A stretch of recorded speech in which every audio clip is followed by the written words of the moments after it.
Hi everybody, it's Roxana, and today I wanted to come on today and shoot a video because we are going to be talking about a subject that is kind of something that I have been looking into because it's something that affects me. We are going to be talking today about restless leg syndrome. And quite honestly, I wanted to if I could pass the buck in a way, I certainly would have. But really, I kind of thought about just doing this research and then skipping the video. But really deep down in my heart, I knew I had to do this video because of the fact that after doing the research and finding out how many people this affects, this doesn't just affect me, it affects quite a few Americans. And so I thought, I'm just going to do the video. What is restless leg syndrome? Let's just start there, okay? Restless leg syndrome is a neurological disorder. And really right there, it's very unpleasant, it's very aggravating. And I've kind of struggled with this probably a little bit. I had some signs and symptoms for the last year, but I didn't really understand or know what was going on. So I kind of ignored it. Really the last 6 months, I'll say the first 6 months, I didn't understand or know, and it was kind of a here and there. So it's really easy to deny what's going on because you don't know what's going on. But the last 6 months, it's been kind of progressing. And when it progresses, it's kind of knocking at the door. You're kind of like, something's going on. I don't really know what's going on. But as you get to know your body and you understand that, hey, I don't know what's going on. Though, let's try to find out what's going on. So, yeah, it's an uncomfortable sensation. I would say for me, more of a uncomfortable sensation. It was like disrupting my sleep. And then in the evening, it was like something in the bottom of my feet. So I'll go on and then we'll get back into the signs and symptoms. But it's an irresistible urge for you to move your legs, okay?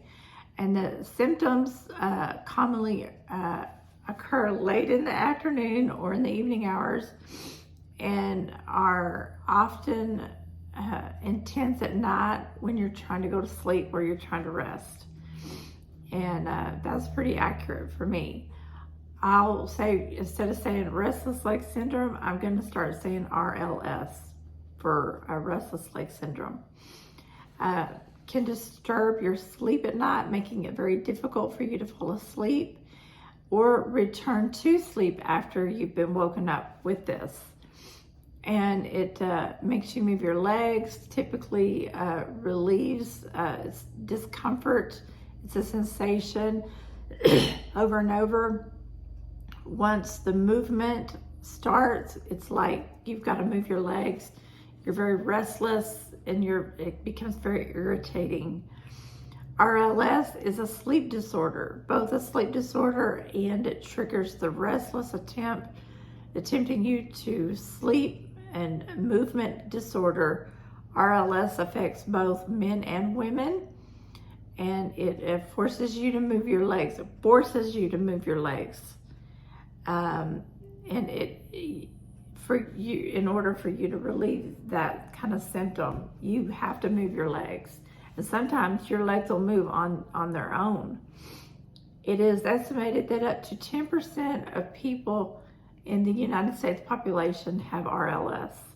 That's why I'm doing this video. And the individuals who are severely affected are in the middle age, or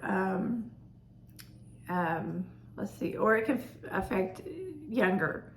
It starts out about that, and or older, and typically it becomes more frequent the longer it lasts. And what is the cure? There is no cure. However, the treatments there are some treatments that can make it less severe, where, in other words, you got to live with it. The common signs and symptoms, it definitely changes your mood. You become exhausted because you're having problems sleeping. You become more irritable. You have problems in your concentration. Your memory becomes impaired. You have decreased in productivity, and you become depressed and you become anxious, because now you don't normally get all these. You get one or two. And I will say, like the last 6 months, I've been noticing, I've been working on my memory, and I fight depression all the time before I ever got this. Am I depressed right now? I don't think I'm depressed. I just think that it's part of my daily, I'm not a depressed type of person, but I do have to fight it all the time. And I've been kind of a little aware of some things. Like right now, I'm trying to fight this and find a solution to my problem. But I have been a little anxious. I've been trying to get through the night and I've been trying some different things to try to get over this. It'll disturb me, and I have trouble getting up sometimes because of this, because I'm battling through the night. Does it disturb me every night? No, because I am finding some solutions. Okay.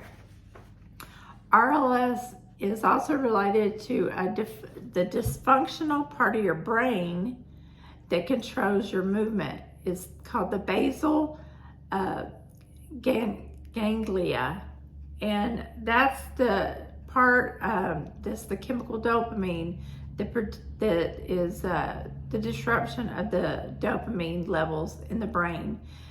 That the dopamine is what you need.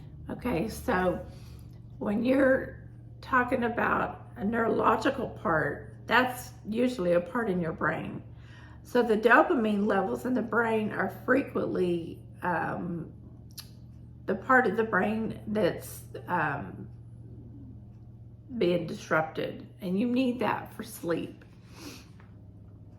It says that not everybody, but this is just what they're saying, that if you do have this, you're at a higher level of Parkinson's. Not everybody's going to get Parkinson's, but that's just what they are saying. So how is this diagnosed and treated? Like if you go to the doctors, they have like a little doctor review. It's like a little questionnaire, and then they'll kind of test you.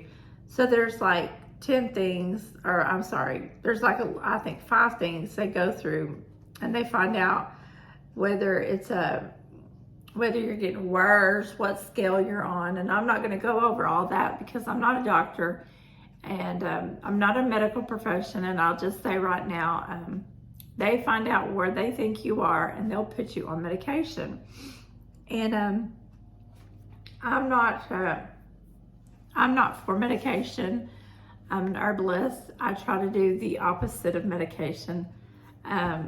So if you feel like you need to, it's the 5 basic criteria, and they diagnose, they treat, and they think they know what to do for you. Then you go to the doctor and you do what you think you need to do. But I'm not going to go to the doctor, and I'm not going to, be treated by a doctor unless I think I really need to go. But I'm not going to do that because I'm already doing some things, and I'll let you know here in a minute. But I've looked this up, and I've done my own research, and it does say that if you're drinking alcohol or doing nicotine or any kind of caffeine, and they'll probably tell you this too at the doctor's office, it said the nicotine will aggravate it and make it worse. the alcohol will definitely make it worse, and the caffeine will also make it worse. So I drink 1 cup of coffee first thing in the morning, and I've actually backed off from that 1 cup of coffee here the last couple of weeks. I'll be honest, I haven't really done, I'm not a big coffee person, but that 1 cup of coffee seems to really do a lot for me.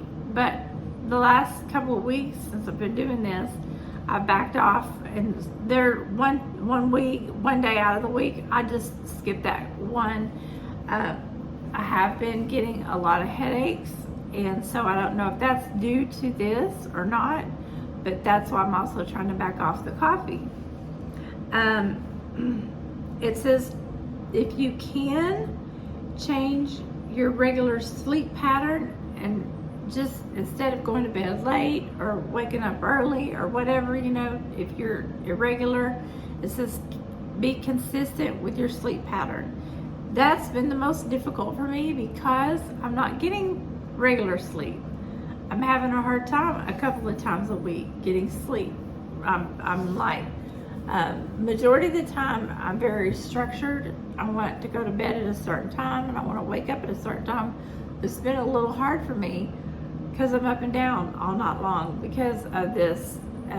It's not every day that this happens to me, but like last night, for instance, I was up and down walking the halls, and I was putting this stuff on my legs, and so it was very difficult for me to get up early in the morning because I was sleeping. I finally got my legs relaxed, and I was calm, and I got to go to sleep, so I didn't wake up my regular time. But if I don't sleep in like that, then I have a terrible day. So I do take the time to sleep. So, but it's saying try to be consistent. It's very hard for me right now, but I think it's getting better instead of getting worse. So it says try moderate, regular exercise. I'm a person that just does a lot of exercise. I'm a gardener, and I also walk my dog up and down the street, and I don't do heavy. And when it gets cold, I walk on my treadmill. I will just walk like 15 minutes every day. I do regular walking, and I can walk 20 minutes a day. And I just do light stretches. I don't do anything excessive. I don't know if that's light or moderate, but for me, I just keep myself moving on every day. And I don't do anything like really excessive. I don't do weights or anything like that. Maybe I should do more, I don't know. But anytime I do anything late in the evening, it keeps me from sleeping. So I just do it in the morning. Okay, so it says massage your legs or take a warm bath, or you can even, if warm bothers your legs, it says you can wrap them in ice packs or take a cool bath before bed. And I guess that would be like, you could alternate, like if it's winter, you could take a warm, if it's summer, you could take a cool. And that made sense to me. And for me, because also, we could talk about this later, but it says also use foot baths designed for people, vibration pads, and then pack your legs. But I was gonna say, and I'll wait till we'll get over. I'm not gonna, but those are their suggestions on the medical side, and I thought that made a lot of sense. But it says you don't want to do anything like, you know, stay stuck in this. Always go to their website here, and I'll put that down in the description of this video. Stay current on all the new things for RLS. And basically, like the medications that they have out right now, like anti-seizure medication, they said the FDA had approved some dopaminic agents, some opioids, some benzenes, and they said they felt that there was people that were very severe cases And the reason that they had done this was to help them to relax, to go to sleep, but they didn't want them on them for very long because they had the opposite effect. It could actually make their RLS worse. That's why I choose not to go on any of these drugs, because I've seen people who have actually been left on them longer than what they were supposed to, and they didn't even remember why they were on these medications. And then too, these drugs can get in the hands of other people and they end up becoming street drugs. And it's just my personal opinion. Like I said, you know, I'm not here to judge anybody. I'm not here to give medical advice to anybody. I am an herbalist. I treat me and my family.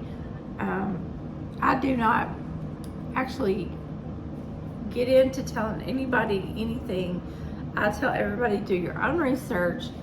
You need to advise you and your family what to do, but it's just what I have seen over the years after working in the medical profession. And these medications usually start out with a good thought process behind it, and then usually something bad usually ends up happening. And I really hate to come out and say that, but that's usually true, what happens.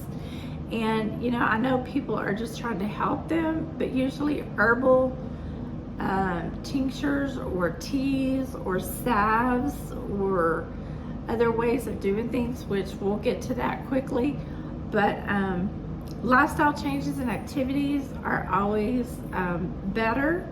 And I know there are those severe cases, but we'll get to that. But it's just really sad when you have a really strong medication just take over somebody's life. And I've seen it way too many times. And it's just, to me, I'm just like, you know, when you talk about an opioid and then the physical withdrawal and the physical damage that I've seen that it's done, it's really sad. It's really sad. So anyway, and I know that I'm not the only person that has seen this done. Okay, hang on just a minute. Okay, sorry for that interruption. Let's get into the herbal treatments for restless leg syndrome. Okay, now you need to take vitamins, and you need to maybe just tweak your lifestyle a little bit. Maybe you don't need to do that much at all. But basically, I would say about a year ago, I had severe pain in my back, in my shoulders, and in my neck. And the doctor, my regular MD, which is also, he's a little bit of a naturopath, but his main goes, he's a diagnostic type doctor. He is a DO. He would listen to me anytime I would tell him, you know, when I would go get lab work, and he would say to me, you know, we need to run a blood level serum, a serum. And until I started doing my own research and trying to find out, you know, what was in my head, what was in my gut, and my prayers, because I always pray, and things just weren't really adding up, or I just didn't have a good feeling about what was going on. And I kind of was just thinking, you know, I'm getting of that age, maybe this is what's gonna happen, I don't know. But I conferred with another doctor who is 100% naturopath doctor, and he was telling me one thing, and you know, I definitely knew I was low in iron. And I'm saying all this because part of this restless leg syndrome is the iron getting into the brain somehow. There's a connection there. But I was low in iron. They kept telling me I was anemia. But when you are getting blood level from your doctor and they say you have an iron deficiency, but it's serum, blood serum, that there's really, that's not correct, because you do have iron in your muscles and in your tissues. And the correct way to really see that you have an iron deficiency is another way to go about testing that. And I'm not going to get into that, but I'm just going to say, all the signs and symptoms that I was having was not that I was really iron deficient. I was iron deficient, but I was magnesium deficient. And there's a whole other protocol that I had to go on. I had no way. You have to go on a whole food. They were putting me on a synthetic iron, and I don't have enough calcium, I don't have enough magnesium, and then I didn't have enough iron, and my body was really, I was very messed up from I was probably born with no magnesium in my body. And so to put iron in there but no magnesium was really messing me up. So I had a urinary tract infection. I know I'm telling you way too much information, but to get all this body corrected, I couldn't just take iron supplements. That was really not doing my body any good. I needed to be taking magnesium to start out, and then the other dots would be connected. So to make a long story short, I threw away all those iron. I had paid like $97 because they wanted me to go on iron supplements for like 3.5 months. And so I just threw that all away, listened to my other doctor, which was a NutriBath doctor, and I started taking vitamin B complex with the vitamin, it was a vitamin mentholated, or menthol, is mentholated type, vitamin B12, which, your vitamin B or vitamin B12, that's water soluble. So you have to take it sometimes several times a day. And then I took this, it's Jigsaw, it's Mag Pure Citrate, or glycinate, I'm sorry. So they're looking at it and didn't even say it right. So I took this 2 in the morning, 2 at night, and it's a calming magnesium, okay? Then I was taking this, which was pure magnesium flakes. I was taking this in my bath at night. I didn't take a shower for a while. I only took a bath, and I took like a whole scoop, which is probably about 1/3 of a cup to a half of a cup. And I was putting this in my bathtub, and I was relaxing my neck and my shoulders because I had such pain. After about 3 months of doing that, I started slowly getting rid of some of that pain. And after 6 months of doing that, I started having a little bit of relief. I woke up after 6.5 months, and when I woke up, I used to sit on the side of the bed because I couldn't turn my head from this way to that way. I literally could not turn my head. Every morning I woke up in pain. Every single morning I woke up in pain because I did not have enough magnesium. I was so deficient in magnesium. And I'm on a complete protocol now of magnesium, and I'm on a complete, I have 2 different magnesiums, 3 different magnesiums now that I'm taking. But this one right here, the glycinate, magnesium glycinate, that helps the restless leg more than anything. And I take 2 in the morning and 2 at night. This is for your restless leg. And so you can't just take it and expect it to work just like that. It may depends on your body and how deficient you are in your body.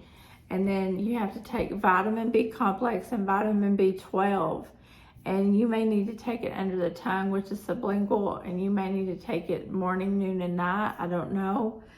And then I take Kava Kava. Kava Kava is a very good herb. And then I take St. John's Wort. It's a tincture. And then I take skullcap in a tincture with also, I'll take that, mix it with another calming herb, which is, I take this at night to help me relax and go to sleep, because it's a nerve on too.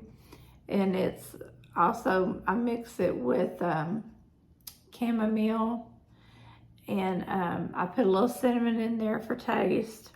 You don't have to do that. But borage oil is good to rub on your legs, and then I get away from all the food that I'm allergic to. That's another thing that they highly recommend. And then you get all the iron that you can from your food-based iron, all the iron, and you just go through and find all the food that has a lot of iron in it, and you eat it, and even the herbs that have a lot of iron.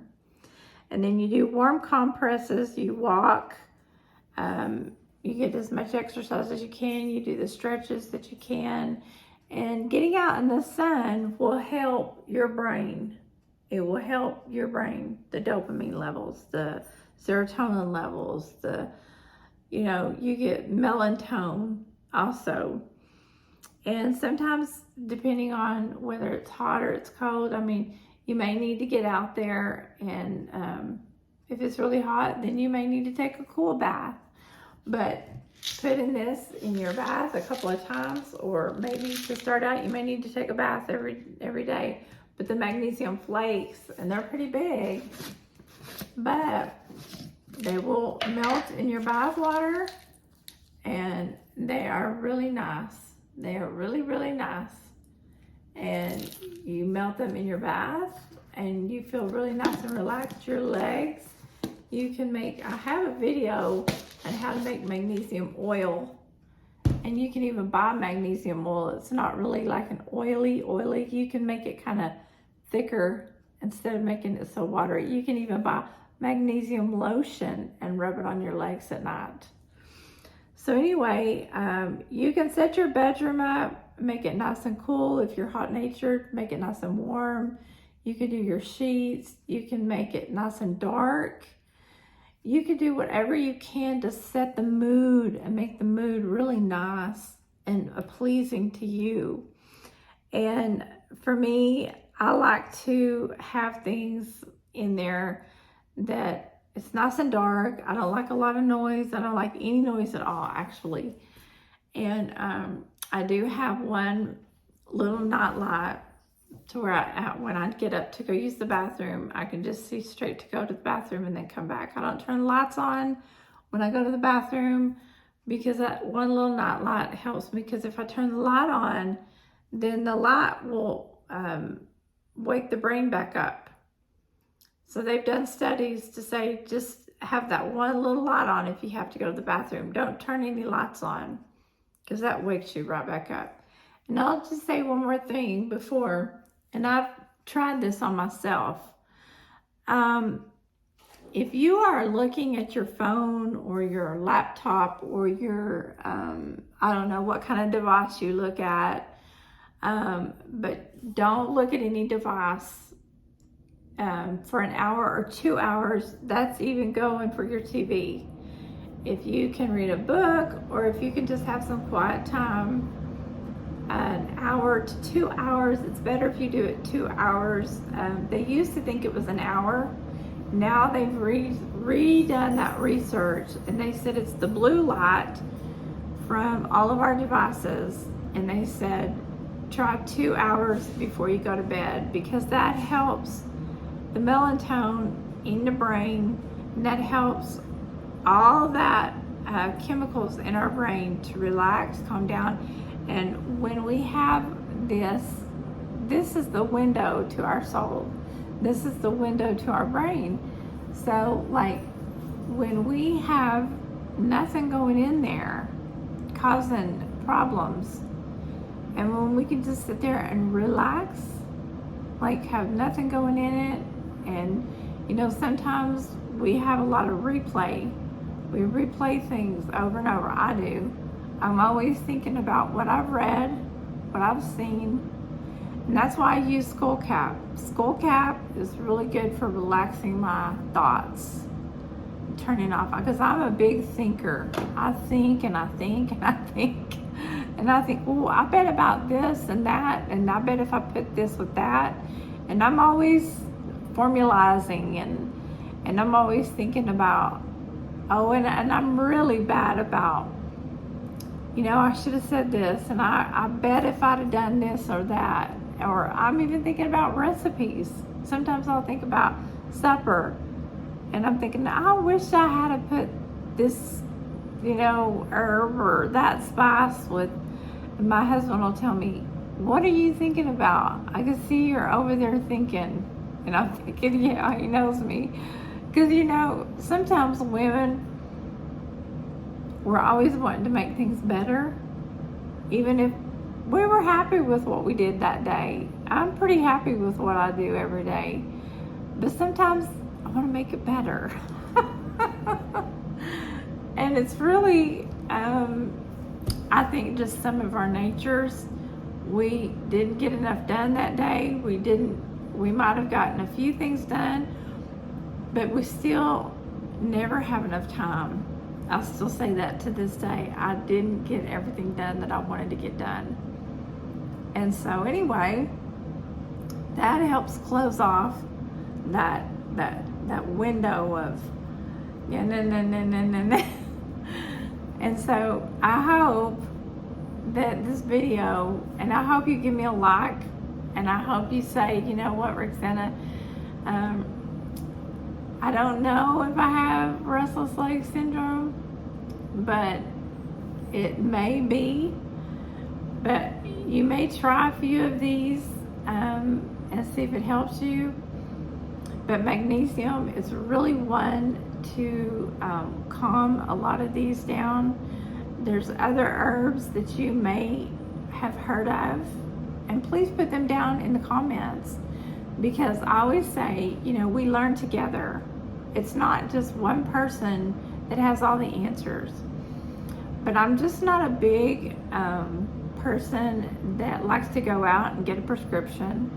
I do have 2 prescriptions that I do have to fulfill, and I'm trying to get off those 2 prescriptions.